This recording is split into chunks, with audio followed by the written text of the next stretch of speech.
Another special show బొమ్మ blockbuster movie. సినిమాలోని industry విషయాల గురించి ఒకసారి రివైండ్ చేసుకుందాం. 1998లో director Bhimineni Srinivasarao, power star Pawan Kalyan combination లో వచ్చిన romantic love story movie Suswagatham. 1997లో తమిళంలో సూపర్ హిట్ అయిన లవ్ టుడే సినిమాను తెలుగులో పవన్ కళ్యాణ్ తో సుస్వాగతం పేరుతో డైరెక్టర్ భీమినేని శ్రీనివాసరావు రీమేక్ చేసి ఇండస్ట్రీ హిట్ అందుకున్నారు. పవన్ కళ్యాణ్ నటించిన మొదటి సినిమా అక్కడ అమ్మాయి ఇక్కడ అబ్బాయి. సినిమా యావరేజ్ టాక్ తెచ్చుకున్నా ఆ తర్వాత వచ్చిన గోకులంలో సీత సినిమా సూపర్ హిట్ అందుకుంది. ఇక సుస్వాగతం సినిమా విషయానికి వస్తే ఇది తమిళ్ రీమేక్ సినిమా అయినప్పటికీ స్టోరీ నచ్చి డైరెక్టర్ మీద నమ్మకంతో ఈ సినిమా కోసం చాలా కష్టపడి తనదైన మేనరిజమ్స్తో ప్రేక్షకులను అలరించి ఇండస్ట్రీ హిట్ అందుకున్నారు. పవన్ కళ్యాణ్ కెరియర్ లో తన నటనకి గుర్తింపు తెచ్చిన సినిమా సుస్వాగతం. 1998లో జనవరి 1న సినిమా రిలీజ్ చేశారు. అయితే ఈ సినిమా ఆ రోజుల్లోనే సెన్సేషనల్ రికార్డ్ క్రియేట్ చేసింది. ఈ సినిమాలో పవన్ కళ్యాణ్ యాక్టింగ్ కి ప్రతి ఒక్కరూ ఫిదా అయ్యారు. తన నటనతో పరిణితి చెందిన హీరోగా అందరి మన్ననలు అందుకున్నారు. ఇక ఈ సినిమా గురించి కొన్ని ఇంట్రెస్టింగ్ విషయాలు చూసినట్లయితే అద్భుతమైన కథాంశంతో ఈ సినిమాని తెరకెక్కించారు.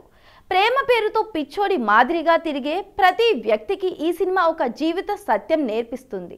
తన కుటుంబంలో ఏం జరిగినా పట్టించుకోకుండా కేవలం ప్రేమ అనే పిచ్చిలో పడి జీవితాన్ని అల్లకల్లోలం చేసుకున్న ఒక వ్యక్తి కథ.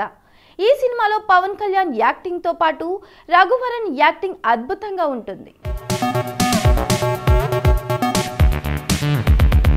అయితే ఈ సినిమా కూడా రీమేక్ సినిమా అని మీలో ఎంతమందికి తెలుసు? దీన్ని మొట్టమొదటిగా తమిళంలో విజయ్ హీరోగా లవ్ టుడే పేరుతో తీశారు. అక్కడ సూపర్ హిట్ కొట్టింది. దాంతో ఈ సినిమాని తెలుగులో తీయాలని ఆర్పి చౌదరి అనుకున్నారు. ఆ తర్వాత మెగాస్టార్ చిరంజీవి దగ్గరకు వెళ్ళి కథ చెప్పగా ఆయన ఓకే చెప్పాడు. ఇంకా ఈ సినిమా అప్పుడు పట్టాలెక్కింది. ఈ సినిమాలో మొట్టమొదటిగా రాశిని హీరోయిన్ గా అనుకున్నారు. కానీ ఆమె డేట్స్ కుదరకపోవడంతో దేవయానిని హీరోయిన్ గా తీసుకోవడం జరిగింది. ఈ సినిమాలో పవన్ కళ్యాణ్ నటనలో గుర్తింపు రావడానికి కారణం రఘువరన్ చితి వద్ద ఏడ్చే సీన్. ఇది హైలైట్ అని చెప్పవచ్చు. దీనికోసం పవన్ కళ్యాణ్ ఏకంగా 2 రోజులు ప్రిపేర్ అయ్యాడట. రఘువరన్ తమిళంలో పాటు తెలుగు 2 వెర్షన్స్ లో కూడా నటించి మెప్పించారు. ఈ సినిమాలో సంగీతం మెయిన్ హైలైట్ గా నిలిచింది. దీనికి ఎస్ఏ రాజ్ కుమార్ మ్యూజిక్ అందించారు. సుస్వాగతం సినిమాకి చింతపల్లి మాటలు రాయగా అవి ప్రధాన ఆకర్షణగా నిలిచాయి. ఆ రోజుల్లోనే సుస్వాగతం సినిమా రికార్డు స్థాయిలో కలెక్షన్ల కనకవర్షం కురిపించింది. 45 సెంటర్లలో 50 రోజులు రికార్డులు బద్దలు కొట్టింది. ముఖ్యంగా 9 సెంటర్లలో 100 రోజులు ఆడి మొత్తం 6 కోట్ల షేర్ వసూలు చేసి పవన్ కళ్యాణ్ కెరియర్లోనే రికార్డ్ క్రియేట్ చేసింది. ఈ సినిమాతోని పవన్ కళ్యాణ్కి స్టార్డంతో పాటు స్ట్రాంగ్ ఫ్యాన్ బేస్ ఏర్పడింది. అప్పటి నుంచి ఇప్పటి వరకు పవన్ కళ్యాణ్ తన సినీ కెరీర్లో వెనుకకు తిరిగి చూసుకోలేదు. హీరో పేరు గణేష్. సంధ్య అనే అమ్మాయి చుట్టూ తిరుగుతూ ఆమె ప్రేమ కోసం తపించిపోయే క్యారెక్టర్. ఇంచుమించు మనలాగే ఆమె చించి పారేసిన బస్సు టికెట్లు, విసిరేసిన వస్తువులు దాచుకొని మరీ ఆరాధిస్తూ ఉంటాడు. అబ్బో, ప్రేమంటే ఇలా ఉంటుందన్నమాట. సో మనకు ఎవరన్నా పోరీ పడితే ఇలా కలెక్షన్ ఏజెంట్గా మారిపోయి దాచుకునే పని మొదలు పెట్టాలని ఫిక్స్ అయిపోయా. ప్రేమికుడిలో ప్రభుదేవా చెప్పాడు, కానీ స్కూల్ ఏజ్లో లైట్ అనుకున్నాం. ఇప్పుడు మీసాలు మొల్చే కాలేజీ వయసు కాబట్టి సీరియస్గా తీసుకోవాల్సిందే. సినిమాలో ఫ్రెండ్స్ అల్లరి బాగుంది. కథ ముందుకెళ్లే కొద్దీ సంధ్య మీద కోపం పెరుగుతుంది. ఎంతకీ ఒప్పుకోదే. ఎస్ అంటే గుండెలో పెట్టుకుంటాడు, అర్థం చేసుకోదు. ఈ గర్ల్స్ అంతా ఇంతేనేమో. గణేష్ మీద సింపతి అంతకంతా పెరిగిపోతుంది. గణేష్ నాన్న ఎంత మంచివాడో. సినిమా ఫాదర్స్ అంతే గోల్డ్. క్రైమ్ చేసినా కామెడీగా తీసుకుంటారు. మాకేమో చిన్న తప్పు చేసినా తుప్పు లేపుతారు.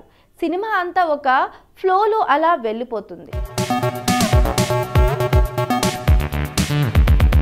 ఇదంతా సరే కానీ అసలు మేము ఊహించని ఘట్టం వచ్చింది. క్లైమాక్స్ కు ముందు సంధ్య కోసం వేరే ఊరికి వెళ్ళిన గణేష్ కు తెలిసే అవకాశం లేకుండా నాన్న చనిపోతాడు. స్నేహితులు ఎంత ప్రయత్నించినా వెంటనే పట్టుకోలేకపోతారు. బస్సుల మీద గోడలపైన పోస్టర్లు వేయిస్తారు. అయినా రెప్పపాట్లో మిస్ అవుతాడు. ఆఖరికి గణేష్ లేకుండానే అంత్యక్రియలు చేసే పరిస్థితి వస్తుంది. నాకేమో గొంతు ఎవరో నులిమినట్టు అనిపిస్తుంది. కళ్ళ వెంట తెలియకుండానే చెంపల వెంట ధారాళంగా నయాగరా ఫాల్స్ లా నీళ్లు కారిపోతున్నాయి. ఎంత కంట్రోల్ చేసుకుందామనుకున్నా కావడం లేదు. అంత సెంటిమెంట్ తట్టుకోవడం నా వల్ల కావడం లేదు. నేనొక్కడనే అనుకున్న పక్కనే ఉన్న చందు, ప్రవీణ్ కళ్ళు కూడా మెయిన్ రోడ్లో లీక్ అయిన మున్సిపాలిటీ వాటర్ పైపుల జలధారాలు కురిపిస్తున్నాయి. గణేష్ పరిగెత్తుకుంటూ తిరిగి వచ్చి నాన్న బూడిదను మొహం మీద పూసుకుంటున్న సీన్లో ఇక మా వల్ల కాలేదు. మూతికి కర్చీఫ్ అడ్డం పెట్టుకుని ఆడపిల్లల కన్నా ఘోరంగా ఏడవడం ఆ చీకట్లో ఎవరికి కనిపించలేదు. కానీ లేదంటే ఆ మరుసటి రోజు పేపర్లో మా ఫోటోలు వచ్చేవేమో. నిజంగా సినిమాలోని ఎమోషన్ని మొదటిసారి సీరియస్గా ఫీల్ అయిన సందర్భం అదే.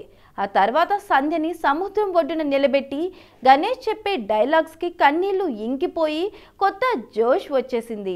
సంభాషణలు రాసిన చింతపల్లి రమణని మనసులో తలుచుకుని శభాష్ బాసు అనేసా. ప్రకాష్ రాజు శాడిస్ట్ నటనతో ఆకట్టుకోగా అప్పటి వరకు విలన్గా వేషాలు వేసిన రఘువరన్ ఈ మూవీలో మంచి స్నేహితుడు లాంటి తండ్రిగా నటించాడు. డైరెక్టర్ భీమినేని శ్రీనివాసరావు వరుసగా హాట్రిక్ కొట్టాడు.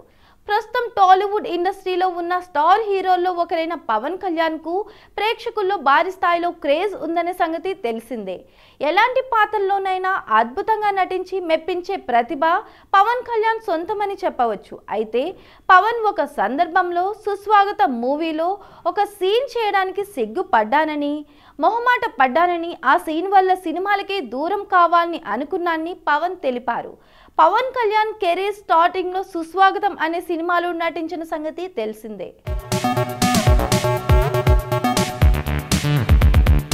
చూసారుగా మరి ఈరోజు బొమ్మ బ్లాక్ బస్టర్ మూవీ అనే ప్రోగ్రామ్ లో సుస్వాగతం సినిమాలోని విశేషాలను గురించి తెలుసుకున్నారు కదా.